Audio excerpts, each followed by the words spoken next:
Madame, Messieurs, bonsoir. Merci de votre fidélité. À la une ce soir, préparatif de l'arrivée de sa sainteté, le pape François, en République démocratique du Congo. Le Premier ministre est à Goma. Jean-Michel Samaloukonde a visité la cathédrale Mama-Wamani et le centre Bakanja où sera logé le souverain pontife à l'aéroport de Goma.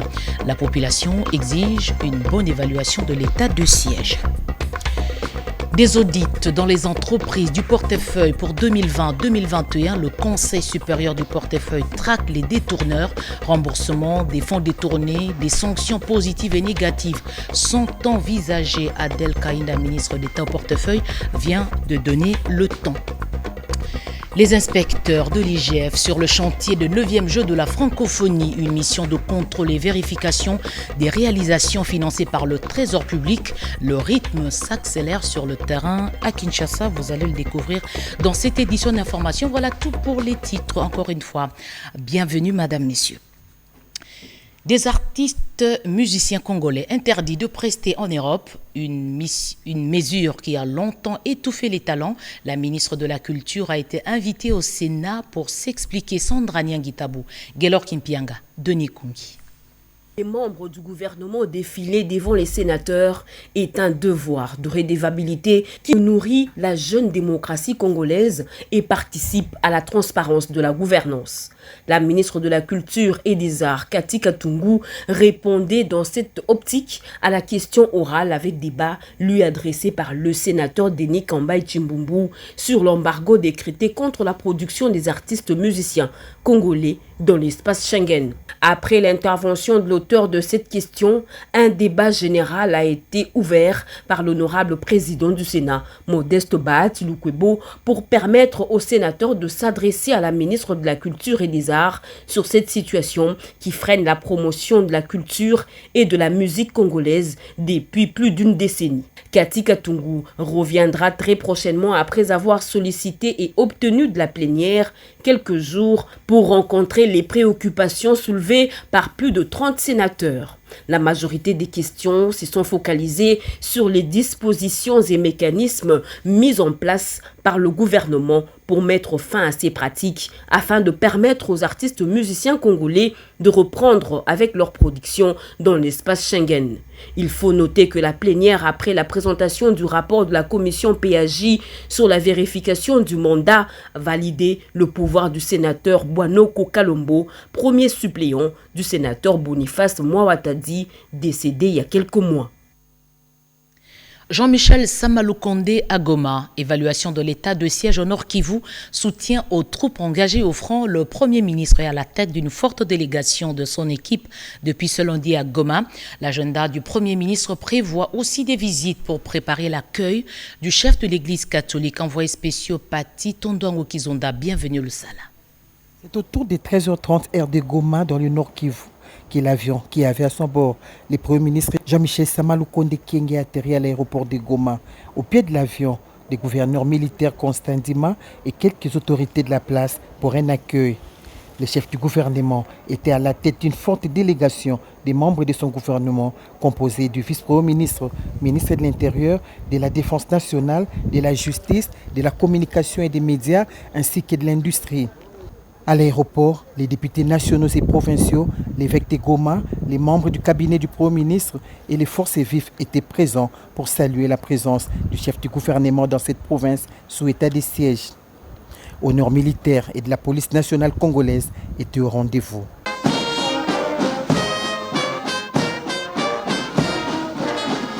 Jean-Michel Samaloukonde Kyenge qui a comme priorité des priorités la lutte contre l'insécurité, surtout dans l'Est de la République démocratique du Congo, a face à la presse résumé son agenda dans le Nord Kivu qui prévoit entre autres l'évaluation de l'état des sièges. Notre but ici, c'est d'abord bien sûr le premier, une évaluation de l'état de siège en cours. Nous devons aussi parler des questions de développement et donc dans ce volet-là aussi, il y aura quelques visites qui vont s'effectuer. Selon la vision de son Excellence, Monsieur le Président de la République, Félix-Antoine Tshisekedi, celui d'ailleurs même qui nous envoie ici, c'est d'abord de venir apporter un message de soutien aussi à nos forces armées et ainsi que de la police qui tous les jours se sacrifient, qui tombent jusqu'au sacrifice ultime sur le terrain, ainsi que bien sûr les victimes civiles que nous avons. C'est une occasion de venir aussi leur rendre hommage pendant que nous sommes là et encourager bien sûr le travail qui se fait sur le terrain. Inviter toute la population à continuer à soutenir nos forces armées ainsi que de la police dans cette lutte dans laquelle nous sommes et vraiment éviter tous ces messages détracteurs qui ont tendance à vouloir décourager tout cet élan pour ramener cette paix ici dans cette partie du pays. Une foule immense au sortir comme aux alentours de l'aéroport de Goma était mobilisée pour un accueil chaleureux au chef de l'exécutif national. Après l'aéroport de Goma, le cortège de Jean-Michel Sama Lukonde Kyenge s'est dirigé vers la cathédrale Mamawa Amani en construction. Après une visite de quelques minutes guidée par l'évêque de Goma, le Premier ministre Jean-Michel Sama Lukonde Kyenge, qui tient à la réussite de l'organisation de l'arrivée de sa sainteté le pape François en République démocratique du Congo, plus particulièrement dans la province du Nord Kivu, a visité le centre d'accueil Bakanja où sera logé le souverain pontife pour quelques détails liés à l'organisation de son séjour. Depuis la ville de Goma, Pati Tondouangou Kizunda et bienvenue Lusala pour la radio-télévision nationale congolaise. Bon séjour à Goma, Pati Tondouangou. Les habitants de Goma, justement, exigent du gouvernement de bien évaluer l'état de siège. Nous voulons rester en paix chez nous, ont-ils déclaré. Ils ont envahi l'aéroport de Goma pour accueillir le chef du gouvernement. Regardez. Ce sont des ovations d'un peuple venu accueillir son premier ministre, venu évaluer l'état de siège décrété depuis mai 2021. Si au tarmac de l'aéroport de Goma, Jean-Michel Sama Lukonde est accueilli au pied de l'avion par le gouverneur militaire Constant Ndima, sa visite suscite des attentes auprès de la population. La question de la sécurité devient une préoccupation majeure. Dans le cas où la sécurité sera rentable pour nous tous nous sentirons heureux de rester chez nous calmement. Et il y avait longtemps que nous attendions toutes ces autorités pour venir nous donner réconfort. Venu depuis 6 heures, cette dame estime que la notabilité de ces coins doit transmettre au chef du gouvernement le vraie préoccupation. Demandons au gouvernement de faire une bonne évaluation. Nos autorités provinciales aussi sont là. Maintenant, ils sont là pour nous représenter. Ce que nous leur avons dit auparavant, avant que l'excellence soit là, ils vont leur adresser et le chef aura une décision finale. État de siège, mesure prise par le garant de la nation, Félix Tshisekedi, pour mettre fin à l'insécurité dans le province du Nord Kivu et de l'Ituri. Cette visite d'évaluation du Premier ministre et de sa délégation gouvernementale, symbole d'un espoir à la population gomatracienne. Autre chose, les camps militaires externalisés vers la périphérie de Kinshasa, le projet Fachi City prévoit la relocalisation des casernes. Le caucus des députés nationaux élus de Kinshasa est allé discuter avec le ministre de l'Aménagement du territoire Guy Luando autour de ce projet. Emmanuela Commissaire Moukatoum, reportage. Fachi City, c'est le nom d'un nouveau projet du gouvernement qui verra le jour dans le tout prochain jour. Ce projet vise la relocalisation de camps militaires dans la capitale.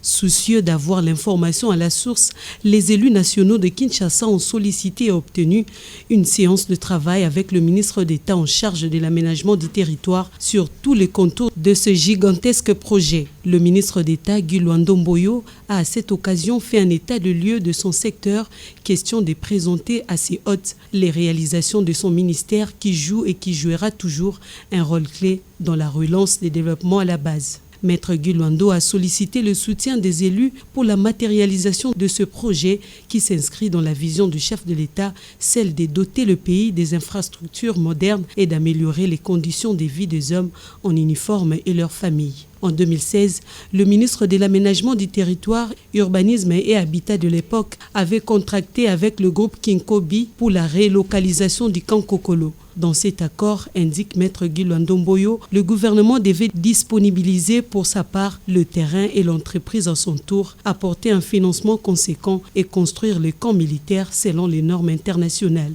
Au terme de cette séance, le député national Daniel Mbaou, parlant au nom du caucus, s'est dit satisfait des informations reçues Il était important, estime cet élu national, d'épuiser la bonne information à la source pour notamment casser la désinformation qui tente de s'installer autour de ce projet. Les élus du peuple se sont convenus avec le ministre d'État sur la régularité de ce genre de rencontres afin non seulement de mieux suivre l'évolution de cet ambitieux projet, mais aussi de l'accompagner. Nouveau rebondissement dans l'affaire Vital Kamerhe. La Cour de cassation a annulé la condamnation de 13 ans des travaux forcés, décision rendue il y a quelque temps par la Cour d'appel de Kinshasa-Gombe. C'est un dossier à suivre. L'Oufou, poste frontalier de la RDC et l'Angola au Congo central, fait peau neuve. Des nouvelles infrastructures y sont érigées pour lutter massivement contre la fraude douanière. Le ministre des Finances Nicolas Kazadi les a inaugurées aujourd'hui. Edith Chalakatala. Au cours de cette grande cérémonie, le ministre des Finances, Nicolas Kazadi, a assisté à la remise des clés et à Kawanda Jeanne Blandine, directrice générale de la DGDA, de nouveaux bâtiments construits par Africa Union Financial Service au poste douanier de Lufu au Congo central, dans le cadre de son partenariat avec le gouvernement congolais qui a financé ces travaux sur fonds propres pour la modernisation de la douane congolaise. Le ministre des Finances a profité de cette occasion pour exhorter le personnel de la DGDA à faire bon usage de ces infrastructures modernes équipées des moyens de lutte efficaces contre la fraude douanière, car cela contribuera indiscutablement à la mobilisation optimale des recettes de l'État que prône le chef de l'État Félix-Antoine Tshisekedi. Voici pour moi l'occasion de remercier la société AUFS pour avoir transformé ce petit poste frontalier, jadis inconnu, jonché au milieu de la brousse, derrière les collines, transformé en un poste de standard international dont la République peut désormais être fière. Je vous exhorte à faire l'analyse post-mise en œuvre de ce projet en vue d'identifier les points forts à répliquer sur d'autres projets du partenariat et les points faibles à corriger. Ceci pour que notre partenariat aboutisse réellement et effectivement à une situation win-win. Dans le même ordre d'idées, cette société devait exécuter 56 projets additionnels similaires à travers l'étendue de la République démocratique du Congo. Le chairman de l'AUFS, James Dambo, a lancé un appel à d'autres investisseurs de venir investir en République démocratique du Congo, car pour lui, le climat des affaires est plus qu'harmonieux pour faire le business sans difficulté. Puisqu'on parle de recettes, il y a un nouveau protocole d'accord qui venait d'être signé en rapport avec l'instruction relative à la perception de recettes non fiscales encadrées par la DGRAD au poste frontalier de la République démocratique du Congo. Riki Nzuzilo Yamayawel, explication. Les préposés de l'administration douanière au poste frontalier ont désormais une boussole devant conduire leurs faits et gestes en ce qui concerne la perception des recettes non fiscales encadrées par la DGRAD. C'est l'instruction signée ce lundi 11 avril 2022 en protocole d'accord par la directrice générale de la DGDA, Jean Blandine Kawanda Walwom, en faveur de la DGRAD, représentée par son directeur général Jean Parfait Tabala. Cet accord concerne, en importation tout comme en exportation, les recettes des secteurs particuliers de la santé, du commerce, de l'agriculture, de l'environnement, des télécoms et autres. Cette collaboration devrait aussi s'étendre au domaine contentieux, c'est-à-dire à la répression du non-respect par les opérateurs économiques de leurs obligations fiscales telles qu'instituées par la loi. Les pénalités légales doivent être appliquées pour permettre à l'État de rentrer dans ses droits. L'exécution de ces actions nécessite de réfléchir sur la nouvelle mission du comité paritaire de suivi qui doit être redynamisée et reconstituée. Ainsi, les recettes de la DGRAD ne seront plus considérées comme des recettes connexes à la frontière, mais de même nature que celles douanières et accisiennes, recettes du trésor public, devant donner à l'État les moyens de sa politique. L'implication de la nouvelle directrice générale de la DGDA, Jeanne Blandine Kawanda, sincèrement saluée pour la signature de cette instruction qui a souffert depuis plusieurs années. Les taux se resserrent autour des détourneurs. Des missions d'audit viennent d'être lancées dans les entreprises du portefeuille. Exercice concerné 2020-2021. Des fonds détournés doivent être retournés au Trésor public. Il y a aussi des sanctions positives et négatives qui sont envisagées. Les détails dans ce reportage signé Angèle Mabiala-Landou et Litumba.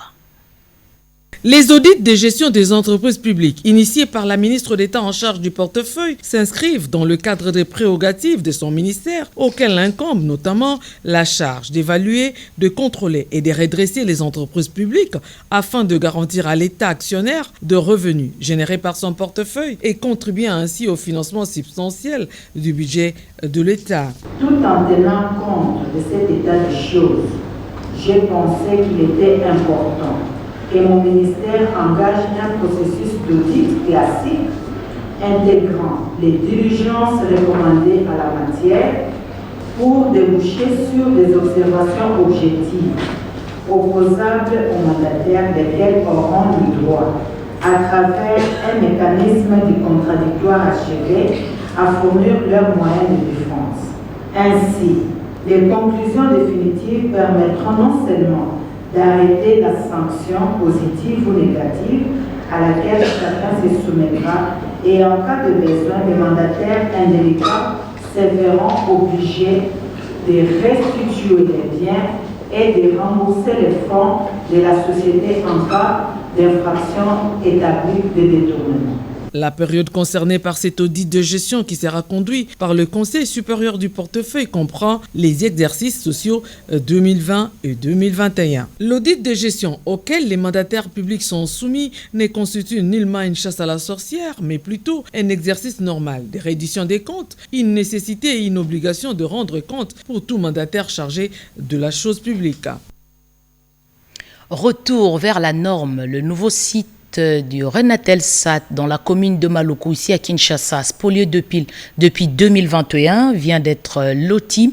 Les agents et cadres de cette entreprise sont enthousiasmés. Paulette Lomba, Didier Sefou. Le site du réseau national des télécommunications par satellite Renatelsat en sigle, situé dans la commune de Maluku, où sont installées les antennes de la station terrienne, spoliée par le chef coutumier du village Mbangumbamu, depuis 2021, les agents et la délégation syndicale demandent l'intervention des autorités du pays. Nous sommes propriétaires des terrains qui ont été lotis légalement par le ministère des Affaires foncières au profit des agents cadres du Renatelsat. Mais il s'avère qu'il y a un groupe d'individus, notamment le chef coutumier avec sa bande, qui vient nous empêcher de jouir d'un bien que l'État a mis à notre disposition. Ces individus ont procédé notamment par la destruction des bornes. Ils ont déterré certaines bornes. Et pire encore, ils se sont même mis à menacer certains de nos agents. Des menaces de mort. Même aujourd'hui, alors que nous sommes descendus sur terrain, ici dans la commune de Maluku, certains agents propriétaires, ils sont allés visiter la parcelle. Ils ont été menacés avec des machettes par des enfants que ce chef coutumier encadre. Ceux qui veulent vérifier, ils n'ont qu'à vérifier au niveau des instances. Il y a eu un arrêté interministériel, notamment du ministère de l'Urbanisme et du ministère des Affaires foncières. Nous ne pouvons pas comprendre des gens qui réclament l'état de droit, mais qui déterrent et qui cassent les bornes. Nous pensons que quand on est chef coutumier, on n'est pas au-dessus des lois de la République. Le chef coutumier n'est rien d'autre qu'un gardien des terres. Le numérique pour la croissance économique, le numérique pour la bonne gouvernance et la vision du chef de l'État implémentée dans le plan national du numérique. Cette vision a été expliquée au cours d'une conférence de presse animée par Dominique Michiga. Il est conseiller spécial du président de la République, Yolande Voka, reportage.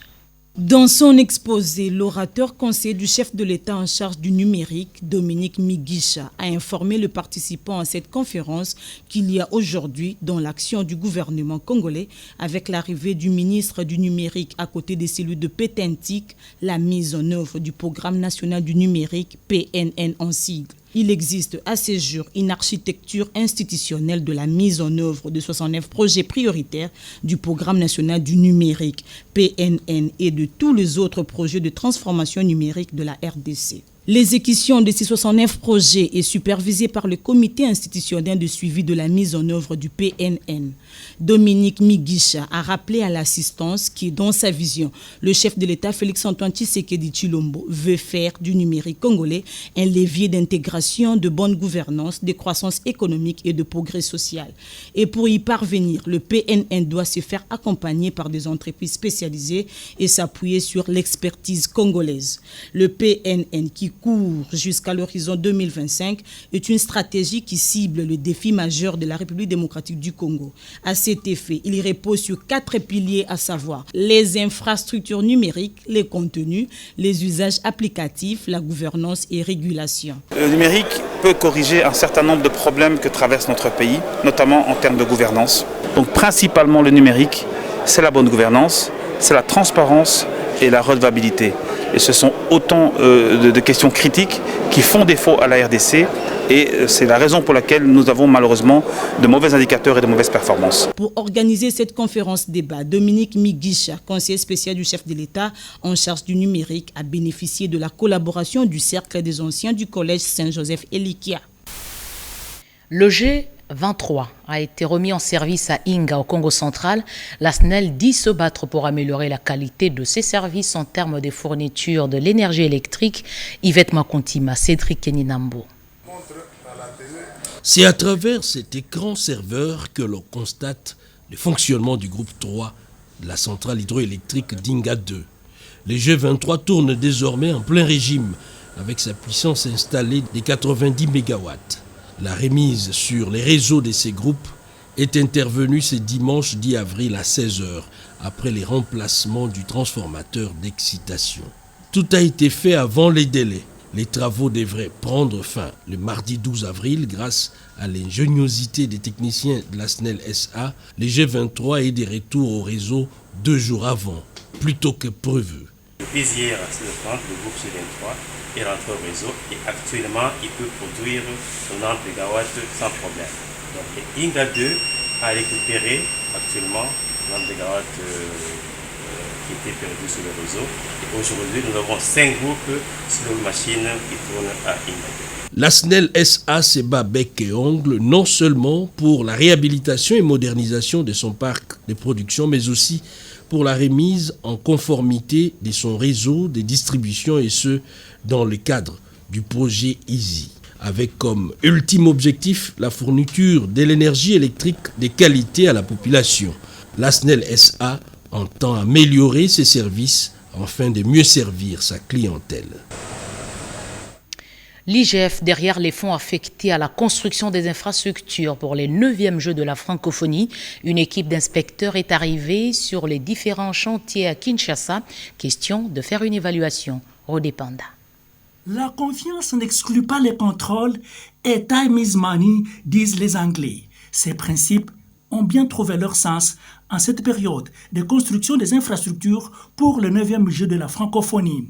À l'espace de quelques jours seulement, le directeur national du 9e Jeu de la francophonie, Isdor Kwanjan, accompagné d'une forte équipe de techniciens appuyés par les inspecteurs de l'IGF, sont descendus sur tous les sites pour un suivi à la loupe. Il s'agit du stade de Martyrs et le stade Tata Raphaël, 2 sites où plusieurs infrastructures sportives sont prévues, y compris des villages de jeux. Sur le terrain, le langage est très technique. Les interrogatoires de curiosité de la part des autorités jaillissent et les entrepreneurs exécutants présentent les explications. Les machines tournent en plein régime, mais là où on avance en ralenti, sans complaisance, le directeur national hausse les tons avec fermeté et puis il exhorte pour le bon élan des travaux. Le constat global est satisfaisant. J'ai essayé de faire le tour par rapport à d'autres sites dans l'ensemble.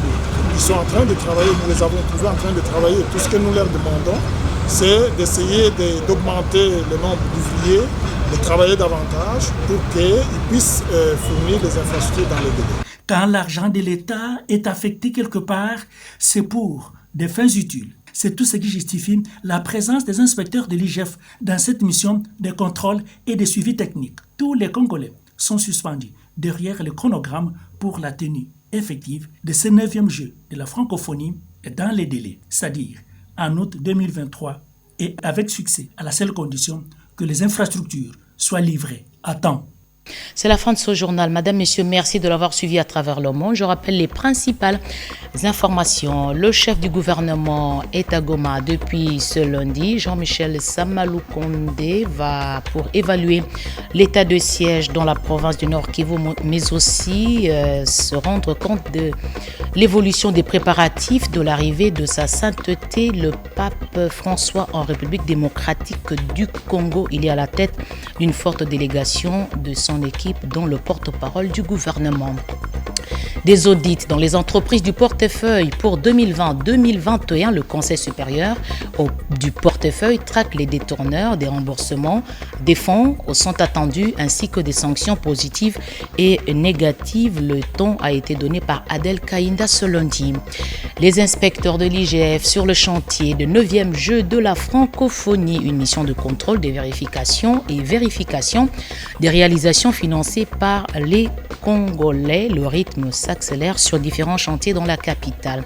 Merci d'avoir été avec nous. Bon début de semaine. L'actualité revient à 23h à la présentation Malumbela. Je vous retrouve demain à 20h.